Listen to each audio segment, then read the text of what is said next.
Had to stop. Oh, wait, drop my pen. No. I completely wore out a pen. I don't know if I've ever done that before. I got these really nice gel pens by Sharpie when I was in New Jersey, and one of them just stopped writing. I mean, I literally drained it dry from writing because, 2 hours of this every night. Page after page after page of me just finding stuff to report about so that I may educate everybody about music knowledge and history of music and bands and things and such. Crap, I forgot to get my water. Anyway, way too late now because it's after 11 and I can't just walk out on you because you'd leave and there would be nobody left here, not even me.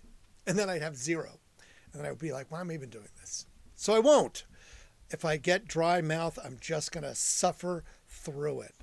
How's that sound? Perfect. Welcome to Randsanity, episode 119. 119 straight days that I've done as well. Not straight. In succession. 119 days in succession I've done this. How's that? There's this thing. So, yeah, go comment, like, whatever. I doubt it's going to get picked up, so I'll just use it as a vehicle. I'm not sure for what, but something. And then this, there, I did work on my trademark, so I did have to renew the trademark. Apparently, after 6 years, you have to go and do a refiling and refile everything, and they charged me more money. They wanted, hundreds of dollars to recertify this so I can keep this little R down here. That means it's legally trademarked by the U.S. Patent and Trademark Office. Because if you don't, you can get in trouble for using it, apparently. So I was told. But legally, I can use that. I have the registered trademark for Randsanity, for apparel and things. So at some point, yes, I will actually get a website up. I've built it. I just need to get it now fixed and finished. But I promise I have been working on it slowly, painfully slowly, like a glacier, just slowly. You know what I saw? I saw a person with a machete today just walking down the street. And it wasn't like a landscaper walking down the street. I was over on the south side of Columbus. I had to go to a hardware store. And down one of these side streets, here's some dude like crossing the street in front of me with a machete. I kind of caught a glance and I was like, I see you with the machete. I'm in a car. If you come this way, I'm just going to run you over. That's what I was thinking because I was like, you have a machete.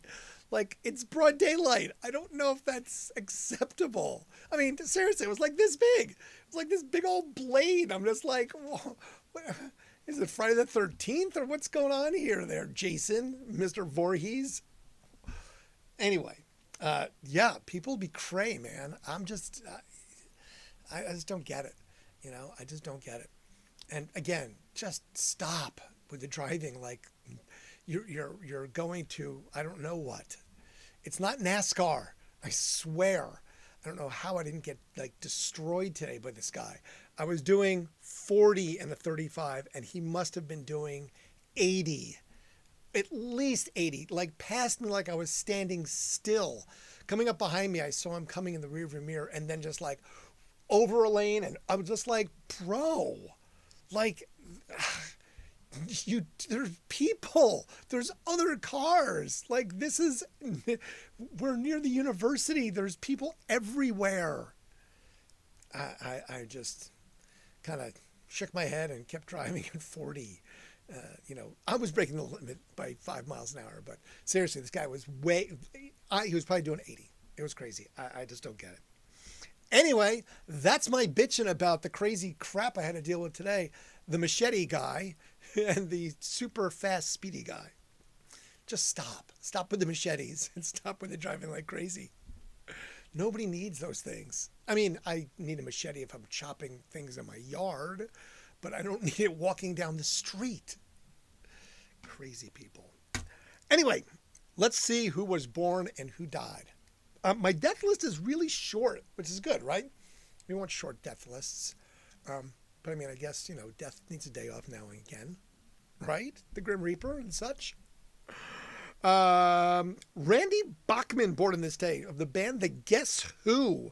That was American Woman. American Woman, stay away from me. And he was also in Bachman Turner Overdrive. And you know that song, Taking Care of Business Every Day. TCBY. There you go. Taking care of business. So born on this day, Randy Bachman. Also born on this day, 1947, Meatloaf. Now, Meatloaf was an interesting cat. He appeared in over 50 movies. He did a bunch of cameos and a bunch of things. Remember, he was in Rocky Horror. We talked about that last night. He was also in Fight Club. Now, remember, he was the named character. Remember, they didn't talk about Fight Club when you're in Fight Club. But in death, we remember his name. And his name was Robert Paulson. That's right. His name was Robert Paulson. But only in death do we remember his name. His real name, though, was Marvin Lee Aday. That is Meatloaf's real name, Marvin Lee Aday. Not Lee Marvin, like the actor, but Marvin Lee Aday, like A-D-A-Y, Aday. Okay, I guess that's a name, Marvin Lee Aday. Battle of Hell, which was the debut album, the debut solo, spent 457 weeks in the UK album charts. 457 weeks it spent in the charts. That's crazy if you think about that. That's a long 457 weeks. I mean, how many years is that? Right? I mean, if there's 52 weeks in a year, 52, 104, 400. I mean, that's almost 5 years it spent on the chart. That's crazy. Okay. People like their meatloaf. But yes, born on this day, Mr. Marvin Lee Aday, Meatloaf. He did pass away. Unfortunately, I believe he left us in 2022. 2022 was when Meatloaf died. But remember, his name was Robert Paulson. 1953, Greg Ham of Men at Work. Who could it be now? Remember that guy, that crazy eye that was kind of looking over there? Remember the video? 1958, Sean Cassidy, who was the brother of David Cassidy. David Cassidy was in the actual, we talked about that, the Partridge Family. He sang, but he wasn't really in a band. Sean Cassidy actually was in a band. He actually also became the author. He wrote the show American Gothic. So how crazy is that? So he was actually a singer, songwriter, did some of the stuff, but he also had the #1 hit, the Do Run, Run, Run, the Do Run, Run. That was from Stripes. They played that in Stripes, if you remember. That silly movie that was Bill Murray. Who knows Bill Murray in Stripes? Let's see, who else? Stephen Jenkins, Third Eye Blind, Semi-Charmed Kinda Life. In 1997, that went to #4, Semi-Charmed Kinda Life. Krista Makes of Less Than Jake, born on this day. Let's see, Brad Arnold of Three Doors Down. Kryptonite, in 2000, they debuted at #3. What else? A Little Wayne, born on today, as well as Avril Lavigne and Gwyneth Paltrow. I don't really care about any of those. Jenny Ortega. The only reason I bring up Jenny Ortega because she's Wednesday from the Addams Family remake of Wednesday, which I've been kind of binging a little bit, and it's kind of funny. But I have been binging Black Rabbit. It's a limited series on Netflix. We're checking out for sure. There's 2 episodes left I have to watch, so I'll get one of them tonight, if not 2. But yeah, Black Rabbit. It's a pretty good little late night hit watching that, the binging of it. And then also born on this day in 1722, celebrating beer, it's Sam Adams. Samuel Adams, the actual dude himself, not the beer guy, but he is the beer guy because it's Samuel Adams. So, oddly enough, Jim Cook married someone from Bexley, Ohio, so Jim would come to Columbus all the time. And back in the day, we did a lot of work with Jim Cook. and got to meet him and hang out with him a few times. We actually took a road trip to Boston once, and it was quite the adventure, to say the very least. Hung out with Mojo Nixon. I think I've recanted this story before, but hung out with Mojo Nixon. He was drinking gin at like 7 o'clock in the morning. It was pretty funny. We all went out, and we had drank so much Sam Adams that when we went out with the rep. We all were at dinner. I'll never forget this. We're all just sitting there at dinner, and everyone's like thinking like, okay, it's like, does anyone need anything to drink? And no one said a word, because everyone was like, and the rep was like, I'm getting a margarita. We're like, oh, everyone was like, oh, thank God, anything but beer. I can't have another beer. Because it was so rich and so sweet and so heavy. And we played like so many stupid human games, like, the beer pour from 10 feet up, and you were like a slip and slide with beer and running. There was so many stupid beer games. It was funny. But we also that night we went and saw Stone Temple Pilots play at a club with Jim Cook in tow. He took us all to this private showing. It was a place like, I don't know, maybe under 2,000. I think it's been torn down. It was near Frinbury Park. But it was right after he just got out of rehab, and they filmed it for VH1, so you actually can see the show online. But it was just these crazy antics in Boston. And there's an amazing story of Brian Phillips falling into the bathtub, as well as having to be carried in the luggage cart. Which we were at the Copley Plaza, which was a 4-star hotel, and they were very mad at me, very mad for the shenanigans of rolling through the lobby in a luggage cart. They were not pleased with us at all.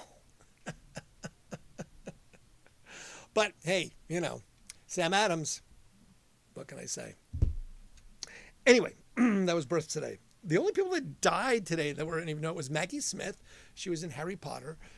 She was McGonagall or something. I don't know. She was one of the older ones. And Hugh Hefner, Playboy extraordinaire Hugh Hefner, died in this day. He had a quite illustrious career, Mr. Hefner. Playboy Mansion, Playboy Bunnies, the whole bit. He's also a weird dude, apparently. But I mean, hey, I guess you are if you have a harem. Okay, that's the way it goes. Hugh Hefner died on this day. All right, so let's get into the stuff. Let's get into the things that we're here for. Wait, why do I keep doing this, man? I keep hitting this end stream, and I don't mean to. So, all right. Let's see. There. Okay, here we go. So, 1954, The Tonight Show premieres with Steve Allen. And now it's gone on to be for many, many years until just recently. It just stopped briefly. But I think it's back. I just haven't seen it. 1973, Barbra Streisand releases the Song of the Year, The Way We Were. Are you calling me? I thought I heard somebody yelling to me. That would be very weird. 1979, Elton John, while performing in the Hollywood Universal Amphitheater, collapses on stage while performing. Apparently he was sick with the flu. Now, I had to experience something that was similar to this once. Some years ago, we had a show, sold-out show for the radio station, and just this packed house. I mean, it's about 3,000 people sitting there. And the headlining act, I got called backstage, and they're like, they can't play. I'm like, what? Like, he's sick. I was like, what do you mean? Like, he's sick. He's got the flu and blah, blah, blah. And I'm like, oh, you got to be kidding me. And, the couple of the people that were there were all just like, I was like, I'll go do it. They're like, well, I'll go do it. I will go and make the announcement. Because everyone else, no one wanted to do it. Nobody wanted to get in front of 3,000 people and basically like, hey, sorry, we have to cancel the rest of the show. The headliner can't go on because they're sick. So I did. I was like, okay, I'll take care of it. All right, I'm going to do it. Like, you're sure? You're not? And they were like, bleh, and threw up. I'm like, yeah, they're not going on stage. I got that. So yes, I walked on stage in front of about 3,000 people, and I was like, how's everyone doing tonight? I was like, so, got some bad news. I was like, the headlining act is not going to be able to perform tonight. I said, they're sick. And people were like, what? I'm like, seriously? I said, look. I said, it's reality, okay? I was just backstage, checked to see what they're doing, and they literally were throwing up, okay? I mean, we all get sick. It happens, you know? I mean, people get the flu. People get sick. Okay, so this was not bringing me joy to come out here and tell you to go. I appreciate you guys coming. We had a great time, but unfortunately, the headliner cannot go on. They are sick. He is literally throwing up at the moment. So, as they say, you don't have to go home. You just can't stay here. So, thank you so much, and have a good night. But yes, I had to get in front of like 3,000 people and do just that. I did not collapse on stage, and they did not collapse on stage, but that brought me no joy. I did not enjoy doing that. That was definitely one of those things where it was very funny because I was like, come backstage. I'm like, okay, what's going on? And I was like, well, they can't perform. I'm like, oh, okay. This is not my job to do that. Isn't this what programming does? Isn't this what sort of like your job is supposed to be? Is it trying to? And they're like, I don't want. I'm like, yeah, of course. You'll take all the glory, but none of the guts. I said, I'll take care of it. Got it. I'll do the hard stuff. 1990 on this day in New York City. On this day in New York City, in Washington Square Park, in Greenwich Village. Now, I have been to Washington Square Park in Greenwich Village. I will not lie to you. And I may have gone to Washington Square Park in Greenwich Village as a youth for just such an endeavor. But apparently on this day, September the 27th of 1990, while in Washington Square Park, Mr. D.D. Ramone of the Ramones got busted for possession of Mary J. Wanna by the New York City police. And subsequently, he was arrested for possession of said controlled substance. Now, see, I just find that to be ridiculous because Washington Square Park, it's kind of like, if you're walking through the park, that's kind of what you're there to do is, score a little smoke. So I'm not sure what D.D. Ramone was doing. Clearly, if you're the Ramones, you should be able to find it somewhere else or at least know somebody that you have to go score in public. But I don't know. I'm just saying. It was decriminalized a long time ago in the city, and they really didn't give a crap. It's New York City. They had more important shit to do than worry about you with a joint. So I don't know what Dee was thinking or what he was doing. So just saying. In 2013, Lorde, who just played here, released Pure Heroin, her debut album. And not like the drug heroin, because she is the heroine of her own life. Now, I got to meet her at that tour. And the funny thing was that her mom was with her because she was a minor. But her mom was like a momager. She was so, just, we're going to do this and this and this and this and this. And we're planning out the life. And it was like, wow. And for a young woman that was, again, that young, she was so put together. So well versed. Mom had trained her and she was like born to do this. I don't know how people are created like that. I guess you're just programmed from such an early age to be so eloquent and just sort of so composed. But yeah, it was just, you couldn't believe that this was A, her debut album, B, that she was like, 17 years old or something. Just like, holy crap. This is just amazing that this young woman was so talented, and so sort of just focused and able to do what she did. And that was 2013. I didn't see her just recently when she came through, but definitely, superstar quality right there with Lorde. 2021, R. Kelly on this day is convicted of all sorts of nasty stuff. And he is sentenced to 31 years in jail. He is 58 years old. And that was as of today, he has 31 years. So 58, No, he's not going to get out of prison if he doesn't get that early release. That's going to be kind of that. Because that sort of goes to the next thing. I'll jump ahead to Phil Spector. Good old Phil Spector, record producer extraordinaire, legendary Phil Spector. He was formally charged on this day, September 27th of 2004, for the shooting murder on February 3rd, 2003 of actress Lana Clarkson.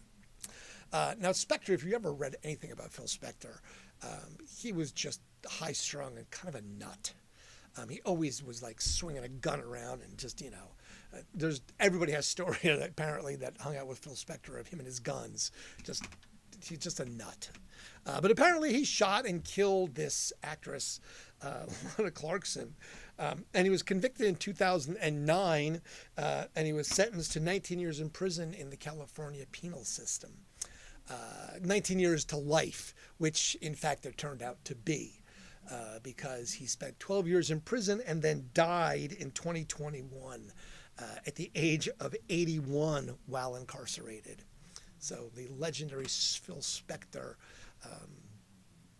who also I will talk about when I get to the Leonard Cohen release of an album today that Phil Spector chaotically produced and said it was the worst version of Leonard Cohen ever because Phil Spector produced it, because it's just that.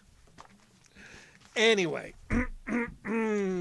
speaking of more death and destruction, 2022, the Taylor Hawkins contributing tribute concert at the Kia Forum in Los Angeles occurred with the Foo Fighters, Joan Jett, Rush, Stewart Copeland, Queen, Alanis Morissette, Def Leppard, and Wolfgang Van Halen, as well as Miley Cyrus, all there to commiserate the passing of Hawkins, who died of a drug overdose, kids. Don't do drugs. I keep telling you. Don't do drugs. Hi, Todd. So don't do drugs. Don't do drugs.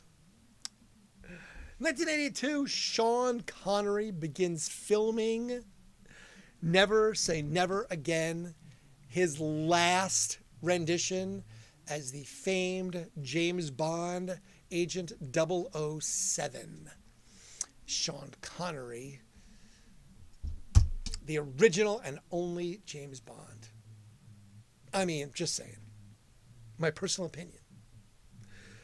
2012, Lil Wayne. It's also his birthday today.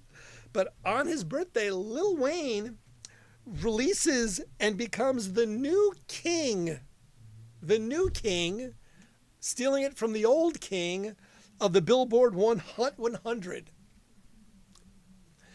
Today he put on his birthday, the 109th song in 2012, the 109th song on the Billboard Hot 100. He dethrones the king, Elvis, after 45 years in that spot as the king of the Billboard Hot 100 with 108 previously held. So happy birthday to you, Lil Wayne, for doing that. I don't know if anybody's beat him. Oh, did I not pay attention? Wow, I suck. I can't believe that turned off. Sorry, my bad. I did not even see that one coming. I was just looking away and realized that the screen had gone dark. Man, I got to be better about that one. I'm just really engrossed in it tonight. I've got my water. I made a clinical mistake. Clearly, I was not paying attention. I worked all day. I got up at like 9 and literally worked for 12 straight hours today. Got a lot done, but, it's just a lot of work. That's what I have to do. Got to put in the work. And then also milestones of this day. In 2011, Tony Bennett, at the age of 85, becomes the oldest living person to ever receive a top U.S. album chart. Think about that. At 85, he topped the album chart with his duets with Lady Gaga and Amy Winehouse. 2011, 85-year-old Tony Bennett reaches #1 album. The funny thing is, it's his first U.S. #1 in the 60 years of his career. 60 years! He never had a #1 album, ever, until he was 85 years old, doing duets with Amy Winehouse and Lady Gaga. He dethroned Bob Dylan, who held on to that one since 2009 at 67 years old. So I don't know who's going to beat Tony Bennett. 85 is pretty substantial to be belting out there. I mean, Willie Nelson could come out with a new hit album, but he might have to be duets with somebody. But he does duets with everybody already. You know, and like, Willie's like, what, 91? You know, you pull it off at 91 and no one's beating him. I mean, Grandma Moses. Just saying. 2008, Metallica starts a 3-week run in the U.S. with Death Magnetic at #1. Now, there's a really screwy story that is I've got about Metallica. Now, this was kind of a weird one. Freak accident, okay? So apparently, and I got to read this a little bit. I forgot what his name was. Sorry. I had it. But anyway, so the bass player, while they were touring overseas in Europe, sleeping on the bus, they would play a game to get the best bunk. They would draw cards. And I wish I wrote everything else down, but I didn't write his name down. That's so funny. That's not funny, but anyway. So he won the draw by getting the ace of spades. Okay. So somewhere while asleep in Norway, the bus hit some black ice. Subsequently, the bus crashed. He was thrown from the bus, and then the bus crushed him as it fell over. So he got thrown out the window, landed on the ground, was alive, and the bus fell on top of him and crushed him to death. What the hell? He was on the first 3 albums, and then posthumously inducted into Rock and Roll Hall of Fame when Metallica got brought into the Rock and Roll Hall of Fame. But yeah, that's just kind of crazy. I was like, oh, okay. Speaking of more death and destruction, 2008, Brian Morrison dies after 2 years of being in a coma from a freak polo accident, of all things. Brian was the manager of Pink Floyd. He also published for Syd Barrett, Wham, the Bee Gees, Elton John, The Jam, and T-Rex. He was considered one of the good ones. I guess because managers can be, band managers and stuff can be kind of crazy. Brian Epstein and, of course,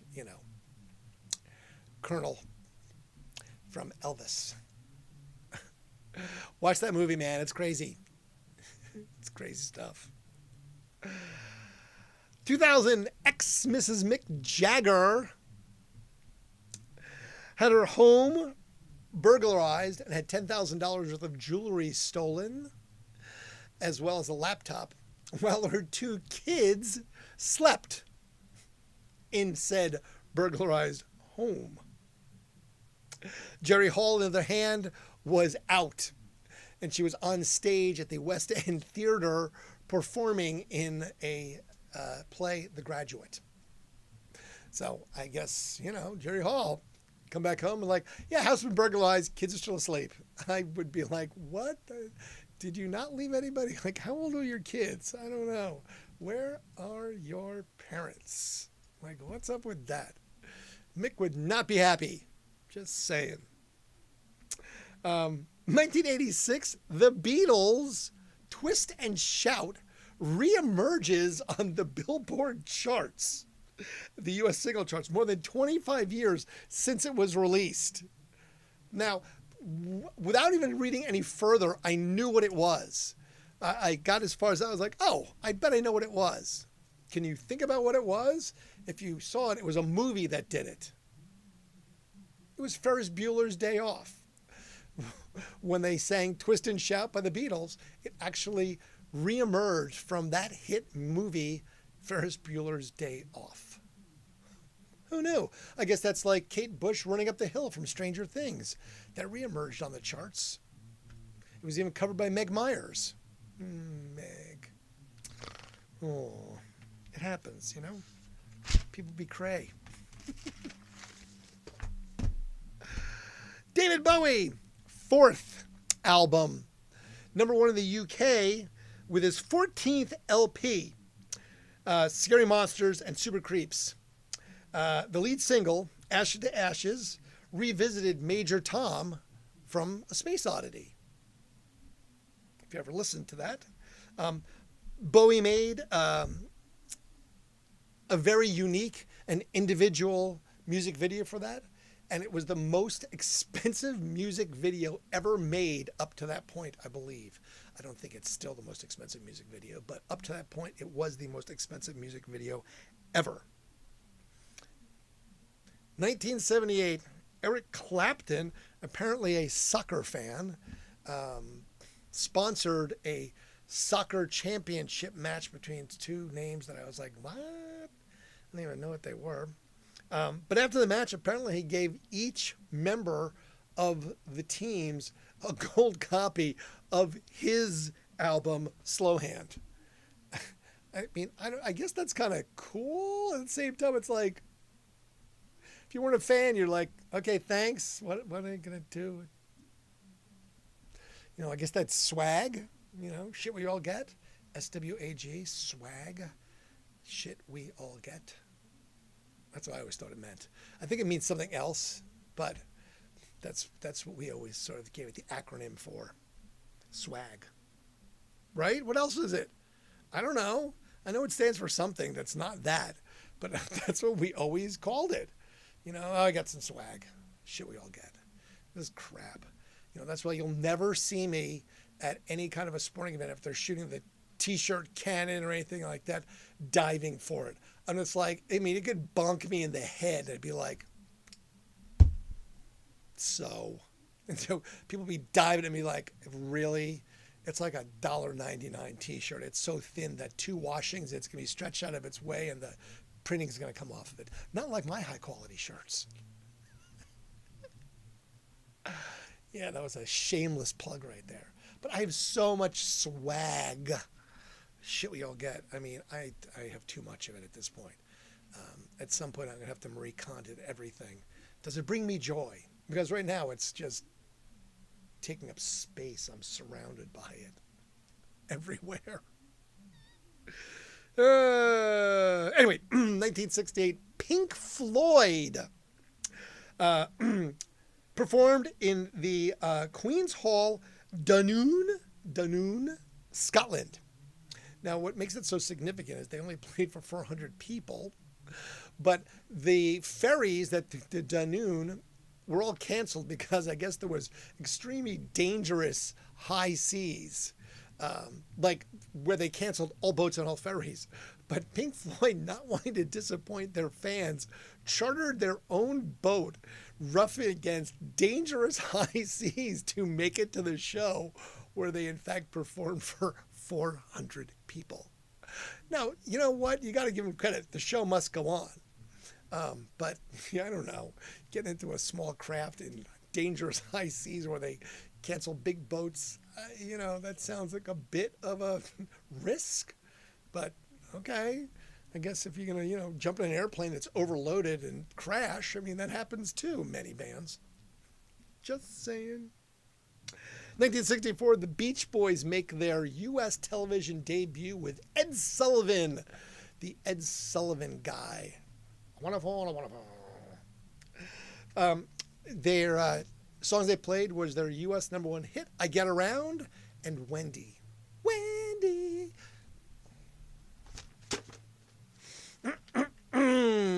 2018, Cincinnati born and resident Marty Ballin dies on this day. I was like, wait, I knew that name. He was in Jefferson Starship and Jefferson Airplane. That's what he's best known for. He was the guy who wrote most of the songs, like White Rabbit and all sorts of other stuff. So, got a Grace Slick, but yeah, Marty Balin died in the day. Who knew he was from Cincinnati? I did not know that. 2005, the band released a 2-box set anthology, a musical history. Basically, it spans from 1961 to 1977 with lots of live performances, DVDs, and other things. I actually have that. It's in a box somewhere in my other room where I have like so many CDs that at some point in my life, I don't know what I'm going to do with these. I was not a big album collector. I've got a very small vinyl collection, but I do have a just Herculean CD collection. Just, I mean, ridiculous.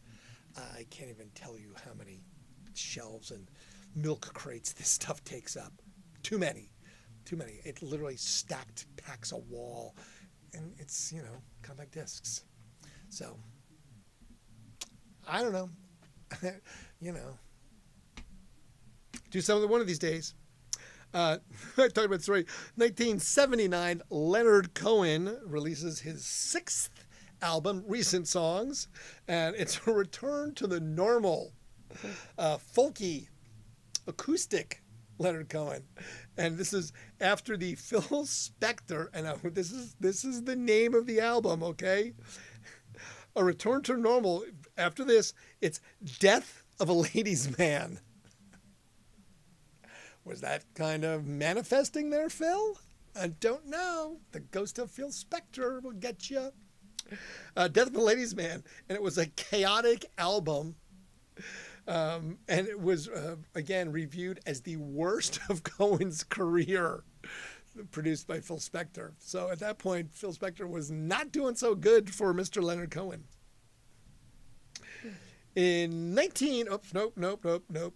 Yeah, I could do this one first, because nothing's in order. Remember, sorry about that. Nothing's in order. This just comes out sort of as I find the stuff. I just kind of look at all these different websites and kind of search the web for different things and try and connect stuff.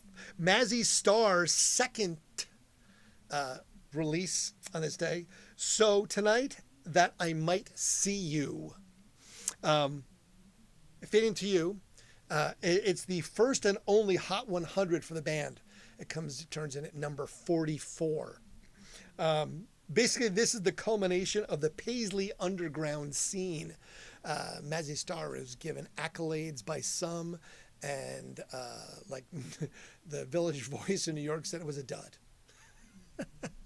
Rolling Stone said it was one of the best albums of '94, and Billboard Review said that it was, again, the culmination of the Paisley underground scene. I guess that was a thing. I mean, I liked Fade Into You. It's a good song. I listened to it. I was like, yeah, I like that song. I was listening to it tonight. I remember when it came out. It was a good song. I like Mazzy Star. We saw them play. 2011, Wilco released their 8th album, The Whole Love. Basically, on September 3rd and 4th in 2011, they streamed it for free on their website, so you could just get it. It did not do anything great. Just didn't. In 2004, the band Interpol released their 2nd album, Antics. It became number 15 with 3 singles that charted. 4 actually. Slow Hands, Evil, Come Here, and Narc. In 2004, Rammstein released their 4th album, Rice. And if you've never listened to Rammstein, just put it on for a minute. You'll see what I'm talking about. It's angry German metal. If you can, there's one called America, like spelled Amerika, America. Yeah, it's just angry German heavy metal. Rammstein. Mastodon also released in 2011 their 5th album, The Hunter. Again, just find this stuff. In 2000, Radiohead released How to Despair Completely. was a single from their fourth album. And the last one is just anecdotally funny. So in 1967, the Beatles, while working on new songs and recording various parts of songs, Lennon wrote and was working on I Am the Walrus. And McCartney was working on Fool on the Hill. John Lennon received a letter from a student who said that his professor was making them study Beatles lyrics and analyze their meaning. John Lennon was so amused by this and so taken aback by the professor making his students analyze their music that he vowed to write the most confusing lyrics of any song ever written by the Beatles. And that is where he came up with the inspiration for I Am the Walrus. So if you listen to it, it's just complete nonsense. It doesn't mean anything. It has no, semblance of order or just it's pure chaos. And he completely did that intentionally only for the fact that this student wrote him a letter sort of complaining that his professor was making them analyze meaning in the Beatles songs. So thank you for that, whoever you were, professor, for feeling so needy of the students to analyze the Beatles songs that you inspired John Lennon's song, I Am the Walrus, to be as chaotic as it is and was. I sure hope Sandoval would come out with something new. Mr. Voice, yeah, I know. But that's the problem. Some of these bands, they're not one-hit wonders, Todd. But yeah, I mean, bands come and go. There's so many bands that I wish continued or continued writing. And then there's other bands that just sort of, you wish they'd stop. I mean, honestly, it's like, all right. You kind of, you hit your stride, you did good, but you just keep putting stuff out there, and man, you just shouldn't anymore. You just stop. Sort of like that athlete. You got to put down the glove, kid. You're no longer that guy, that person. So, just saying. So, thank you, John Lennon, for your chaos. That is all the news that is fit for me to print this evening, ladies and gentlemen. I, as always, appreciate you for being here. I have no new information of anything. That the building was not broken into today, so I've now got like 6 days under my belt. I am going to, if you didn't catch it last night, I am going to have the Columbus Bomb Squad using the building for practice for their dogs next Wednesday. So I'll be down there doing that to do my civic duty and allow the bomb sniffing dogs to go to the building. We did that all the time when the station was in play because everyone loved the dogs. I mean, who doesn't love dogs, And these are all these cute bomb sniffing dogs that are super friendly, but, working. So they're working dogs. So the fire guys would come down there and they would hide something while we were around. They would go through the building and they would hide something that clearly had the distinct smell of whatever the substance is that the dogs would be looking for.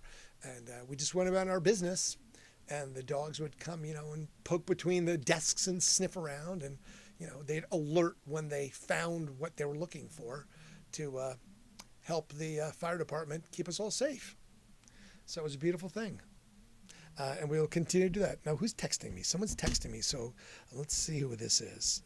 I always am interested to know who's texting me while I'm doing this, because clearly they must be listening, because otherwise they would not be texting me, because who the hell's texting me at midnight? I'll give you, she said, okay. Okay, I have no idea what that's about. I have no idea what that's about. Anyway, that's from there's chaos right there. I'll have to go into that another day. Wow, chaos.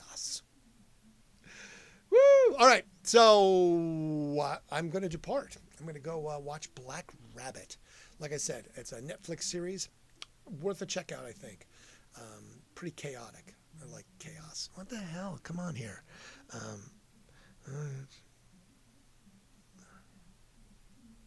All right.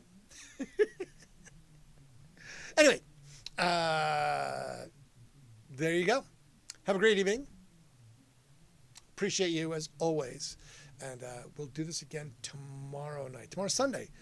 So normally I get a good amount of people here Sunday because you don't have to go to work. Or you do have to go to work. I don't know. I don't. I work every day, so how the hell do I know?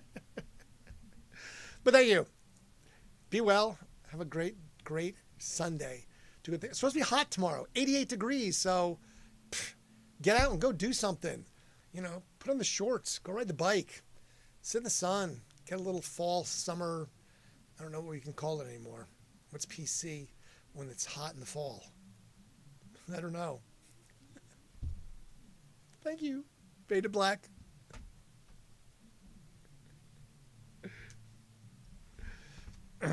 Hasta mañana, says Todd.